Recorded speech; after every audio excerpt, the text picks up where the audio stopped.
کس قدر جوش ہے یوسف کے خریداروں میں، اور جو بھی پڑھتا ہے وہ ہو جاتا ہے دیوانہ تیرا، اور جو بھی پڑھتا ہے وہ ہو جاتا ہے دیوانہ تیرا۔ نہ جانے کیا بات ہے قرآن تیرے ان پاروں میں۔ معزز سامعین، جیسا کہ اس مائک کے ذریعے کئی بار یہ اعلان کیا جا چکا ہے کہ جہاں تک میری یہ آواز پہنچ رہی ہے اور ابھی تک ہمارے اس اجلاس عام کے اندر تشریف نہیں لائے ہیں، ان سے میری ادباً گزارش ہے کہ وہ جلد سے جلد اپنے کاموں کو ادھر ادھر کر کے ہمارے اس اجلاس عام کے اندر تشریف لے آئیں۔ معزز سامعین، اللہ تبارک و تعالیٰ کی تعریف کے بعد اگر کوئی ذات ایسی ہے جس کی تعریف اور نعت خوانی کی جائے تو وہ مدینے کے تاجدار، ہم غریبوں کے غم گسار، سید ابرار و اخیار، آقائے نامدار، شہنشاہ ذی وقار، گلشن ہستی کے اولی، فصل بہار رحمت للعالمین، سید المرسلین، خاتم النبیین، وطٰہٰ و یاسین، فخر رسل، نازش ہر دو جہاں، سیاح لامکا، سرکار ای و آ، احمد مجتبیٰ، محمد مصطفیٰ صلی اللہ علیہ وسلم کی ذات اقدس ہے، جن کے بارے میں کبھی حضرت حسان بن ثابت نے کہا وَأَحْسَنَ مِنْكَ لَمْ تَرَقَتْ عَيْنِي وَأَحْسَنَ مِنْكَ لَمْ تَرَقَتْ عَيْنِي وَأَجْمَلَ مِنْكَ لَمْ تَلِدِ النِّسَاء خُلِقْتَ مُبَرًّا مِنْ كُلِّ عَيْبٍ خُلِقْتَ مُبَرًّا مِنْ كُلِّ عَيْبٍ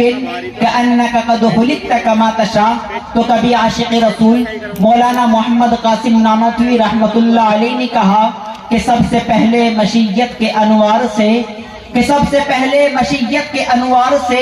نقشہ روئے محمد بنایا گیا، پھر اسی نقش سے مانگ کر روشنی بزم کون و مکا کو سجایا گیا، اور وہ محمد بھی احمد بھی محمود بھی ذات مطلق کا شاہد بھی مشہود بھی،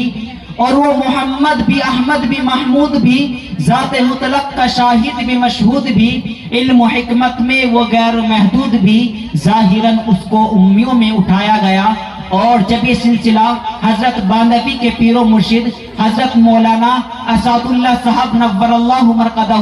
ناظم مظاہر العلوم سہارنپور تک پہنچتا ہے تو وہ یوں کہتے ہوئے نظر آتے ہیں کہ میں کیا جانوں کیا تم ہو، خدا جانے کیا تم ہو، کہ میں کیا جانوں کیا تم ہو، خدا جانے کیا تم ہو، میں تو بس اتنا جانتا ہوں کہ محترم بعد از خدا تم ہو، اور فصاحت کو تحیر ہے بدعت کو پریشانی، اور فصاحت کو تحیر ہے بدعت کو پریشانی، نبوت ناز کرتی ہے کہ خاتم الانبیاء تم ہو۔ اور جب یہ سلسلہ متکلم اسلام جناب حضرت مولانا الیاس گھمن صاحب دامت برکاتہم العالیہ تک پہنچتا ہے تو وہ یوں کہتے ہوئے نظر آتے ہیں کہ ہر ابتدا سے پہلے ہر انتہا کے بعد، کہ ہر ابتدا سے پہلے ہر انتہا کے بعد ذات نبی بلند ہے ذات خدا کے بعد، کہ ہر ابتدا سے پہلے ہر انتہا کے بعد ذات نبی بلند ہے ذات خدا کے بعد۔ اور دنیا میں جس قدر احترام کے قابل ہیں لوگ، اور دنیا میں جس قدر احترام کے قابل ہیں لوگ،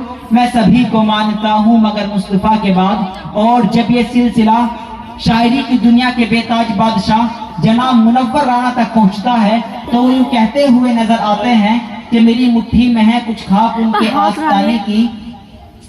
کہ میری مٹھی میں ہے کچھ خاک ان کے آستانے کی، زمانہ اب کرے ہمت میری قیمت لگانے کی،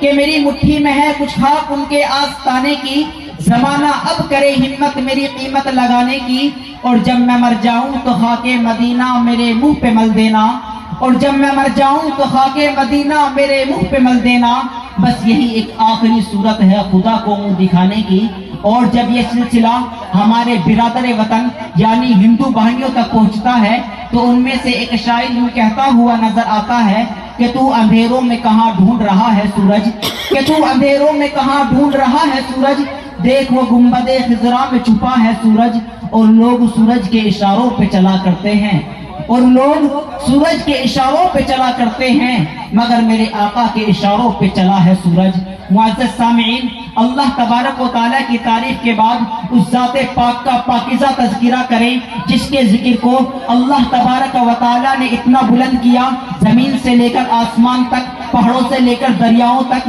زمین کے ذروں سے لے کر آفتاب کی کرنوں تک، غرض یہ کہ جہاں آپ کو اللہ کا ذکر ملے گا، رسول اللہ کا ذکر ملے گا، رسول اللہ کا ذکر قرآن کے پاروں میں، چاند ستاروں میں، آنکھوں کے خماروں میں، جاروں کے نظاروں میں، رسول اللہ کا ذکر صدیق کی صداقت میں، فاروق کی عدالت میں، عثمان کی سخاوت میں، رسول اللہ کا ذکر احمد کی روایت میں، مالک کی ولایت میں، سفیان کی ثقافت میں، نعمان کی فقاہت میں، رسول اللہ کا ذکر مومن کی اداؤں میں، مؤذن کی صداؤں میں، مامون ہواؤں میں، مسحور فضاؤں میں۔ حضرات، جس کے ذکر کو اللہ تبارک و تعالی نے اتنا بلند کیا، اس ذات کا مقام کیا ہوگا، اس ذات کا مرتبہ کیا ہوگا، ہر ایک انسان اس کا اندازہ لگا سکتا ہے۔ تو آئیے اسی مقدس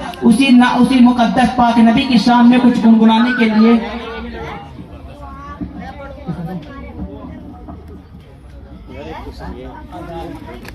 اسی نبی کی شان میں کچھ گنگنانے کے لیے میں آواز دے رہا ہوں محمد آزاد سلمہ کو، جو کہ اسی مدرسے کے متعلم ہیں۔ میں موصوف سے درخواست کر رہا ہوں کہ وہ تشریف لائیں اور نعتیہ